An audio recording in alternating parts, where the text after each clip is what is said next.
Hello friends, नमस्कार। हर हर महादेव, जय श्री कृष्ण, राधे राधे। दोस्तों, आज की वीडियो होने वाली है अंशु शुभम ऑफिशियल, जो कि सचिन की मुंहबोली बहन है। आज उसने पार्ट 3 लाया है।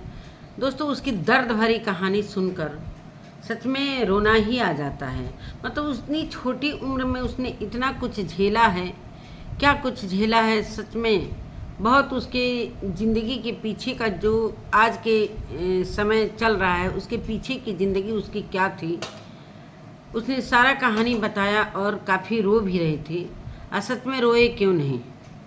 दोस्तों, किस तरीके से उस दिन अपनी मम्मी के बारे में बताया, किस तरीके से मेरी मम्मी की डेथ हुई, कैसे क्या क्या परेशानियाँ आई। तो नमस्कार दोस्तों, मैं सुमन आपका स्वागत करती हूँ। उम्मीद करती हूँ आप लोग बहुत अच्छे होंगे, मैं भी अच्छी हूँ। तो दोस्तों, अभी तक मेरे चैनल को आपने सब्सक्राइब नहीं किया, प्लीज़ सब्सक्राइब कर लीजिए ताकि आने वाली वीडियो की नोटिफिकेशन सबसे पहले मिले। तो दोस्तों, मैं बता दूँ कि अंशु की वीडियो आई, जैसे ही मैंने देखा, सच में यार बहुत दुख है उसके ज़िंदगी में, बहुत ज़्यादा दुख से वो अभी उबर नहीं पा रही है। जो उसने झेला है उस चीज़ को अभी सोच सोच के उबर नहीं पा रही है। जो कि उसके मोबाइल में सारे जो कैद है, जो चीज़ें पहले की, वो चीज़ देख देख कर सच में वो हंसती है। तो उसको हंसने दिया करो यार, उसे मत टोका करो कि हंस रही है, चाहे चपर चपर बोल रही है, चाहे कुछ भी वो बोल रही है। सच में वो दुख को भुला रही है, वो हंस नहीं रही है, वो दुखों को भुला रही है। सच में कह रही थी कि मैं रोना नहीं चाहती, बिल्कुल नहीं रोना चाहती, इसलिए कि मेरे पापा मुझे बहुत प्यार करते थे और मैं रोऊंगी तो उनको कहीं ना कहीं उनकी आत्मा को दुख होगा, कि इसलिए कि मैं रो रही हूँ उनके लिए, तो वो भी दुखी होंगे। तो मैं रोना नहीं चाहती, लेकिन अपने आप कैसे आंसू निकलने लगते हैं। दोस्तों, होता है उसको समझ में नहीं आ रहा है कि जब मैं बात करने लगती हूँ तो किस तरीके से आंसू लगते हैं बहनें। तो वो चीज़ें आ जाती हैं और किस तरीके से वो अपने पापा के साथ दोनों बच्चे इस तरीके से झेले। अब भगवान न करे किसी लड़की के साथ ऐसा हो। बहुत ही मतलब उसकी किस्मत पिछली बहुत ही ख़राब थी, और भगवान करे कि अब उसके जीवन में कुछ ऐसा न हो कि वो दुख हो। और वो जितना दुख है वो सह चुकी है, अब खुशियाँ ही खुशियाँ उसके जीवन में आए, यही मेरी दिली तमन्ना है कि अब वो अपने जीवन में खुश रहे। और फैमिली भी अच्छी मिली है। सबसे पहली बात तो उसके जो पति हैं बहुत अच्छे नेचर के हैं। कभी उनको मैंने रूडली बोलते हुए नहीं देखा अंशु को, और जो कहती है वो करते हैं। तो चलो, वो दुख उसका समझते हैं कि किस तरीके से वो दुख से आज उबर रही है। तो बहुत सारे लोग कह रहे थे उसके शादी में कि नहीं रोई नहीं रोई। कुछ ऐसा दोस्तों पल होता है कि वो शौक हो जाता है इंसान। जिस तरीके से अपने पापा के मरने के बाद वो नहीं रोई, उसको सदमा लग गया था, इस वजह से नहीं रोई। और उसने बोला कि इस चीज़ को लेकर काफ़ी बवाल हुआ रिलेशन में कि बाप के मरने में रोई नहीं। तो ये चीज़ होता है, सदमा लग जाता है तो आँखों के आंसू सूख जाते हैं।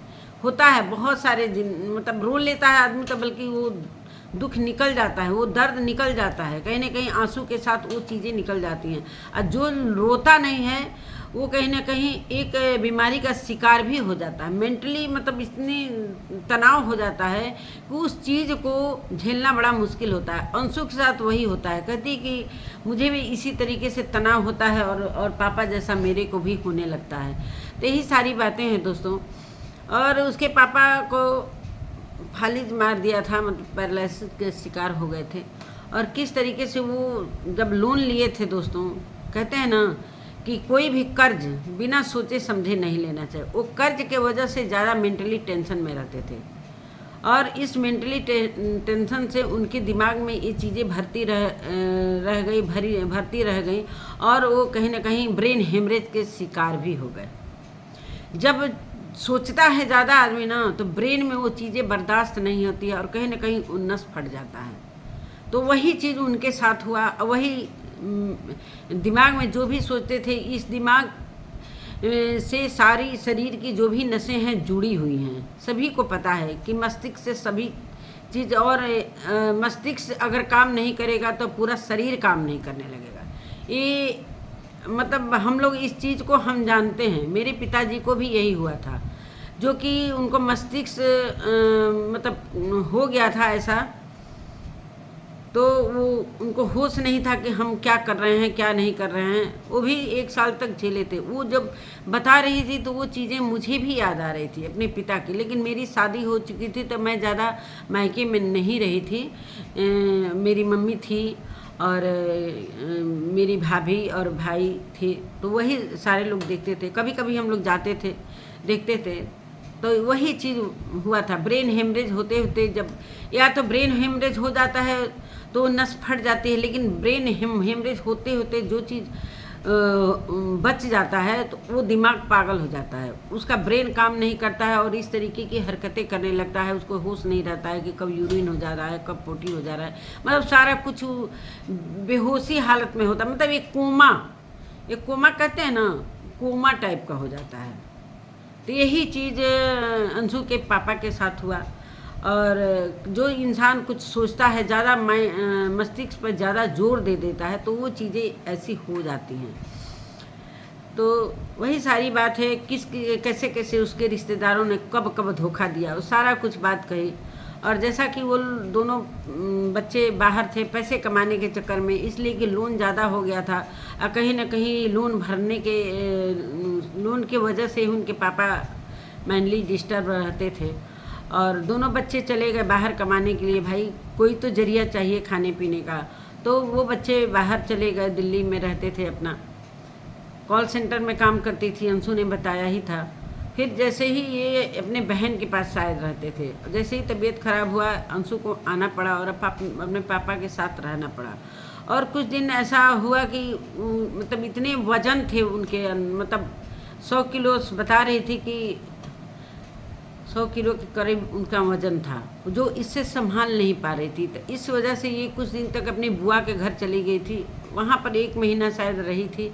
बुआ ने काफ़ी हेल्प किया, हालांकि बुआ बड़ी थी तो वो भी बैसाखी वगैरह से चलती थी, लेकिन उनके फैमिली से काफ़ी हेल्प मिला। लेकिन कहीं ना कहीं अंशु के मन में ये होता था कि इतने दिन तक हम बुआ के घर हैं पापा को लेकर और बीमारी हालत में, तो कहीं ना कहीं अगल बगल के लोग सोचेंगे कि आकर यहीं पर बैठे हैं सब बीमारी में। तो वो चीज़ें अपने पापा से बोली कि पापा आपको चलना होगा, घर भी तो देखना है। तो यही सारी बातें हैं। और इस बीच में जिस दिन घर आने वाली थी बुआ के घर से, उस दिन ही उनको ये मतलब फालिज का शिकार होना पड़ा। फालिज मार दिया पूरी तरीके से। वो बेड पर सोए थे, इधर अंशु सोई थी, कैसे उनके पैर ज़मीन पर, आधा धड़ ऊपर और आधा ज़मीन पर।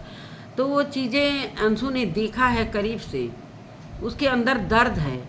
और कैसे वो उनके जब उठी तो देखी कि अचानक से ये क्या हो गया, और जैसे ही वो पैर ऊपर करना चाहिए तब तो धड़ाम से नीचे ही गिरे। ये आवाज़ सुनकर उसकी बुआ वगैरह सारे लोग आए, उसके भैया वगैरह जो लोग भी नौकरी करने जाने वाले थे वो सारे लोग।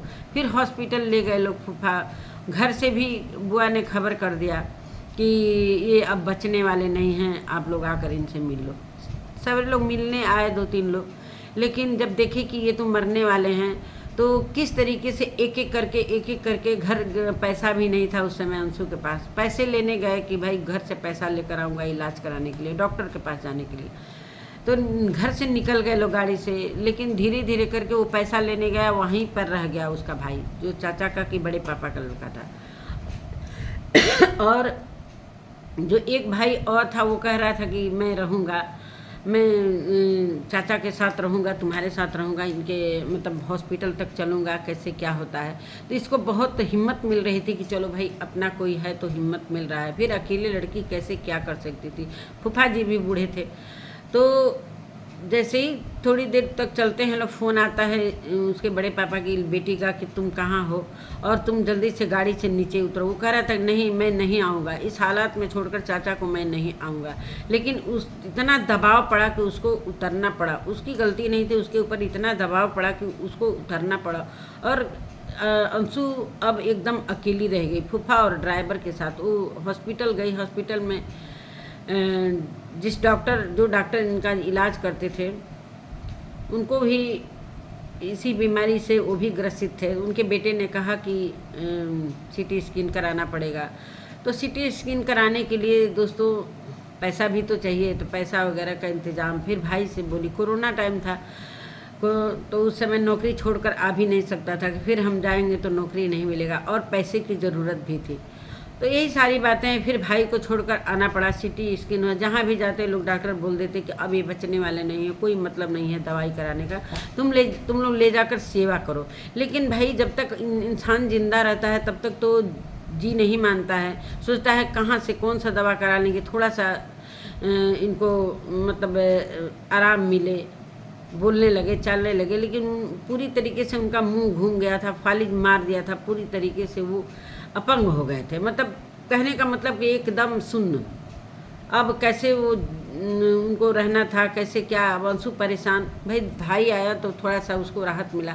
मतलब कह रही थी वो दिन मैंने देखा है पापा पैंट में ही सारा यूरिन वगैरह सारा कुछ उनका पास हो जाता था, मैंने वो चीज़ साफ़ किया है। मतलब कभी मेरा पापा की करते होंगे पोटी साफ, लेकिन वो स्थिति भी मैंने देखा है। माँ के नहीं रहने से पापा की हालत और ख़राब हो गई, और ज़्यादा माँ की याद में उनकी तबीयत और ज़्यादा ख़राब हो गई। जब भी माँ को याद करते थे रोने लगते थे। दोस्तों कहते हैं ना कि जो चीज़ कह रही थी अंशु की, जो चीज़ अपनी पत्नी से लोग शेयर करते हैं वो चीज़ किसी से नहीं शेयर करते हैं। वही चीज़ पत्नी के जाने के बाद एकदम से अंशु के पापा टूट से गए, और तभी से उनको ये बीमारी सारी घेर ली और कहीं ना कहीं मौत के मुंह तक उनको ले गई। तो यही सारी कहानी उसने बताया, बहुत ज़िंदगी में उसने झेला है, और किस तरीके से पट्टीदारों ने छोड़ दिया इस मुसीबत की घड़ी में। इसलिए अंशु अपने शादी में किसी को नहीं बुलाई। वो सारा कुछ उसने देखा है, वो फेस किया है कि मेरे साथ किस तरीके से दुख। देखिए दोस्तों, सुख में कोई आया चाहे नहीं है, दुख में तो ज़रूर साथ देना चाहिए। अपना अपना ही होता है, लेकिन अपना जब गैर की तरह करने लगता है तो वो चीज़ें दिल को बड़ा चोट लगता है। और अंशु कहानी बताते बताते बीच बीच में बहुत ज़्यादा से रोने लग रही थी, तो थोड़ा सा बड़ा बुरा लग रहा था कि इस लड़की ने कितना कुछ झेला है। और अभी उसके बीच भाई भी नहीं है। अब भाई की कहानी लेकर आएगी, वो सबसे दर्दनाक होगी। मानते हैं कि माँ बाप थोड़ा सा उम्रदार थे, लेकिन एक लड़की के लिए एक भाई का होना बहुत ज़रूरी था। जिस समय उसकी माँ और पिताजी दोनों चले गए, लेकिन भाई को जिंदा रहना था अंशु के लिए, इसलिए कि दोनों ये भाई बहन एक दूसरे का ख्याल करते थे। और कहीं ना कहीं कह रही थी अंशु की पापा की वो स्थिति हो गई थी कि मैं ही उनकी माँ बन गई थी। मतलब उनको कुछ ये नहीं था कि मतलब हम कहाँ हैं, कैसे हैं, क्या है, मुझे ही उनको मतलब माँ बनकर ख्याल करना पड़ता था। तो वो चीज़ सारा उसने देखा कैसे कैसे, मतलब डॉक्टर ने सबको हर जगह से जवाब दे दिया कि नहीं ये ठीक नहीं हो सकता। फिर घर पे सेवा करने, कभी कभी ऐसा होता था कि ज़्यादा यूरिन होने लगता था तो वो डायपर दिल्ली से लेकर आया था आशीष, मतलब अंशु का भाई। तब से थोड़ा सा ये लैट्रिन पोटी के लिए थोड़ा सा राहत मिल गया था। इतनी छोटी बच्ची और कितनी कमज़ोर, कैसे सेवा करती। इस स्थिति में पत्नी का रहना भी बहुत ज़रूरी होता है दोस्तों। पति पत्नी मतलब अभी कम ही उम्र के थे लोग, इसलिए कि अंशु का उम्र देख ही रहे हैं, उसके भाई इतने कम उम्र में चला गया, उस हिसाब से तो हमें लग रहा है कि बहुत कम उम्र के होंगे लोग। तो किस तरीके से उनकी फैमिली बिखर गई, किस तरीके से अंशु के जो सारे लोग छोड़कर उसकी अपने चले गए, जो माँ चली गई, फिर उसके पापा चले गए, फिर इसका भाई चला गया। तो वो लड़की किस तरीके से वो चीज़ झेली है वही जानती है। और सच में अभी तक वो मेंटली डिस्टर्ब है, जो भी लोन वगैरह है, इसलिए वो यूट्यूब पर आई कि कहीं ना कहीं मुझे अर्निंग होगा, मैं वो पापा का सपना पूरा कर पाऊँगी। उसने बताया कि मुझे तो ऐसा लगा था कि स्कूल भी बेचकर मुझे अब दवा वगैरह कराना पड़ेगा, लेकिन डॉक्टर ने बोला कि कोई मतलब नहीं है दवा कराने का। हम लोग भी सेवा करने लगे। और एक दिन वो रात आई, जो काली रात, जिस दिन मतलब हम इधर लेटे थे, आशीष जो अपने भाई को बता रही थी कि वो पापा को ऐसे गोद में लेकर सोता था, और वो चीज़ उसने पिक दिखाया दोस्तों, बड़ा ही दर्दनाक सीन था। बहुत ख़राब लग रहा है अंशु की ज़िंदगी की कहानी सुनकर, सच में, बल्कि ना सुनाए तो सुनकर और भी दुख हो जा रहा है। उसके चेहरे से मतलब देखकर अजीबो गरीब लगे। सच में अंशु प्यार करने लायक है, उसे कोई कुछ ना बोला करो भाई। वो बहुत दुख की मारी हुई लड़की है, दुख की मारी हुई लड़की है। एक पर एक उससे भगवान उसके फैमिली को छीनते गए, तो कैसे वो जिएगी। और इस मोड़ पर शुभम मिले हैं तो बहुत अच्छी बात है कि उसको वो प्यार मिल रहा है जो अपने उस जो काली ज़िंदगी का जो सच्चाई है वो धीरे धीरे वो भूलने की कोशिश कर रही है। तो भूलना ही चाहिए, इसलिए कि अब नहीं भूलेगी तो आगे की ज़िंदगी वो जी नहीं पाएगी। और जो लोग भी कहानी सुनने के लिए कहते हैं, प्लीज़ उससे इतना प्रेरित मत करो। ये कहानी लेकर जो आ रही है ना, बड़ा ख़राब लग रहा है सुनकर। खैर सारे लोग इंटरेस्ट ले रहे हैं, लेकिन उसकी कहानी में तो बहुत ही दुख भरे हैं। तो यही सारी बातें हैं, और किस तरीके से उनकी जान चली गई, और माँ के अफसोस में भी थे, कुछ लोन का भी था। तो बहुत कम उम्र में ये सारी चीज़ें उन्होंने भी झेला, अंशु के पापा ने भी, और किस तरीके से चले गए इस दुनिया से। एक बच्चों के सर से माँ बाप का साया उठ गया। वो बच्चे कैसे रहें कैसे नहीं रहें, अब अपने ही में रोना था, अपने ही में हंसना था, अपने ही में जीना था। तो अब ये भाई बहन एकदम अकेले हो गए, और दोनों रहते थे साथ में। अब इसके आगे की कहानी भी सुनाएगी। बहुत सारी प्रॉब्लम उसने बताया कि मेरे साथ मतलब पापा बीमार थे, तो उस समय आकर देख कर चले जाते थे लोग, कोई मदद नहीं, पैसे का कोई मदद नहीं, न रहकर कुछ भी मदद करते थे लोग सेवा में, चाहे कुछ भी। हम भाई बहनों को ही जो भी कुछ झेलना था, भाई मेरे पापा थे तो हम छोड़ नहीं सकते थे, और यही लग रहा था कि मेरे पापा बस जिंदा रहें, देखते रहें, और भले वो बेड पर रहें, तो वो चीज़ हमको संतुष्टि था कि मेरे पापा जिंदा हैं। लेकिन दोस्तों, जाना तो दुनिया से सभी को है, और ये हालात हो गई थी उनको, जिंदा रहना और जीना सब एक समान हो, मतलब कोमा जैसा हो गया था। अंत में अंशु ने बताया कि पीठ में जो बेड पर सोए सोए जो घाव हो जाता है वो भी होने लगा था। फिर एक कॉस्टली बेड आता है, उसमें हमको लगता है पानी, मैंने देखा है पानी भर के उसमें उस पर लिटाया जाता है कि थोड़ा सा आराम मिलता है। वो चीज़ उस पर लिटाया गया, उनको उस पर रेस्ट दिलाया गया। तो भाई जो बन सका आशीष और अंशु ने किया अपने माँ बाप के लिए, बहुत ज़्यादा किया। मतलब इस कम उम्र में आशीष ने इतना कुछ देखा और खुद से इस दुनिया से चला गया। तो वो दर्द कैसे अंशु हंसती है ना, तो उसको हंसने दो भाई। वो चीज़ भूल कर और किसी से मिलती है, जुलती है, हंसती है, चाहे सचिन के घर जाती है तो कूदती है, फांदती है, तो वो चीज़ भुलाती है तो बहुत अच्छा लगता है। उसके जीवन में ना बहुत ही दुख थे, वो इस दुखों को किस तरीके से पार की है। मतलब एक पर एक दुख आते गए। ये नहीं है कि चलो मम्मी मर गई, पापा ठीक ठाक से हैं, चलो भाई पापा का साया है, आशीष है, मतलब पापा भी छोड़ कर चले गए, लास्ट में भाई भी छोड़ कर चले गए। अब वो लड़की जिंदा रहे तो रहे कैसे। अभी वो कहानी लेकर आई, मैंने वैसे सुना है इसका कहानी, जो अमित एक बार इंटरव्यू ले रहे थे, तो इसने अपने कहानी बताया है। और इसके पापा कह रही थी मेरा पढ़ाई भी इसी बीच छूट गया, मैं कैसे पढ़ सकती थी भाई, कोई पापा को संभालने वाला था, तो हम स्कूल जाते तो पापा को कौन देखता, कैसे। और इस बीच में मुझे खाना भी नहीं बनाने आया। जब भी हम लोग किचन में जाते थे, कैसे कैसे कुछ इधर से उधर से दूध मैगी खा कर जिंदा रहते थे। जब किचन में जाता, अरे कह रही थी कि अभी मैं वो कैसे कर ले रही हूँ, हम उस समय क्यों नहीं मैंने किया। तो मायका था बेटा, तुम्हारा मायका था, ये ससुराल है, तुमको देखना पड़ेगा, और सब कुछ धीरे धीरे भूलोगी। अब उस चीज़ को याद करना सबसे बड़ी गलती है। अब उस चीज़ को याद तो आएगा, भूलेगा नहीं, लेकिन बार बार उस चीज़ को दोहराओगी तो कहीं ना कहीं तुम्हारी दिल को बहुत दर्द होगा। और ये चीज़ सोशल मीडिया पर अच्छा नहीं लग रहा है, पब्लिक भी तुम्हारे लिए रो रही है कि कितने अंशु ने दुख झेले हैं। तो तुम्हारे चेहरे पर सभी खुशी देखना चाहते हैं, जो तुमने कभी कुछ दिन पहले वो खुशी तुम्हारे चेहरे से चली गई। जब से शादी हुई है तब से तुम्हारे चेहरे पर थोड़ा सा खुशी आया है, तो उस खुशी को बरकरार रखो। ज़िंदगी में किसी किसी के जीवन में ऐसा घटना घटित होता है जो कि झेलना पड़ता है। तुम्हारे ज़िंदगी में ये लिख गया था जो कि ये चीज़ तुमको फेस करना पड़ा। बहुत सारा तुमने बात बताया, कुछ याद भी नहीं है, लेकिन चलो कोई बात नहीं है, और आगे बढ़ो। और ये माँ बाप भी मिल गए हैं, सास ससुर तुम्हारे, और एक मायका अच्छा सा मिल गया है। बस उसी रिश्ते को निभाओ और अपने ज़िंदगी को खुशहाल रखो। मेरा यही कहना है कि अब उस चीज़ को भुलाने की कोशिश करो। बीते हुए चीज़ को याद करने से सिर्फ दुख ही होता है, आँखों में आंसू आ जाते हैं। तो तुमने वो चीज़ झेला है। सच में तुमने बोला कि मैं क्यों बुलाऊं अपनी शादी में रिश्तेदारों को। तुम्हारे रिश्तेदार सच में, तुम्हारी जो बुआ थी जो कह रही थी, रिकॉर्डिंग मेरे पास है, कि क्या जाना है देखने के लिए। जब इसके पापा डेथ हो गए तब जाके सारे लोग आए थे। कैसे कैसे वो लड़का झेला कि क्या मैं बताऊं। बहुत दुख की कहानी है अंशु की। चलिए दोस्तों, आप लोगों ने तो अंशु का वीडियो देख ही लिया होगा। सारा कुछ एक एक बात उसने बताया था, मतलब एक एक पॉइंट बताया उसने कि कहाँ पर क्या हुआ, कैसे हुआ, कब पैसा कम हुआ, क्या हुआ, किसने धोखा दिया, किसने मेरे पापा की बीमारी में मदद नहीं किया। तो सारी चीज़ें हैं। बुआ को बता रही थी कि बुआ ही मेरे लिए सब कुछ थी, बहुत उन्होंने मदद किया।